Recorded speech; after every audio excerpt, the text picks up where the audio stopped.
Grace is not opposed to effort, it is opposed to earning. That distinction matters more than we often realize, because many believers quietly drift into one of two extremes. Either we try to earn God's favor through constant striving, or we assume grace means spiritual passivity, waiting for God to do what He has already invited us to walk into.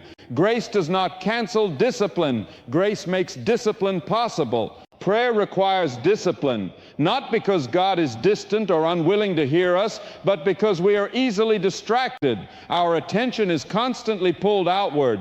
Notifications, responsibilities, noise, and urgency compete for our focus. We are trained almost unconsciously to avoid stillness. Silence feels uncomfortable. Waiting feels inefficient. Unhurried prayer can feel unproductive. And yet prayer calls us into exactly those places: stillness, attentiveness, trust, not as a test of devotion, but as a pathway into communion. This kind of discipline is not legalism. It is love expressed through priority. It is choosing presence over hurry. It is saying without time and attention that God is not an accessory to our life, but its center. We make time for what we love. We guard what we value. If prayer consistently falls to the margins of our lives, it may not be because we don't believe in it, but because we have slowly allowed other things to matter more in practice than they do in confession. And God does not meet that realization with condemnation. He meets it with invitation. When prayer feels dry,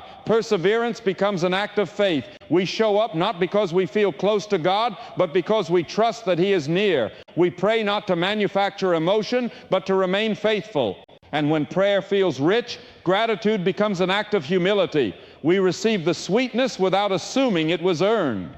We give thanks without trying to hold on too tightly. Both seasons are necessary, both form us. Discipline in prayer does not prove our spirituality. It trains our hearts to stay open to God's presence, to His correction, to His grace, and over time, quietly and steadily, grace does its deeper work, not producing performance, but shaping faithfulness. Not creating religious intensity, but forming Christ-like endurance. So if you are weary, begin simply, return again, sit longer than feels efficient, pray even when words feel thin. Grace will meet you there.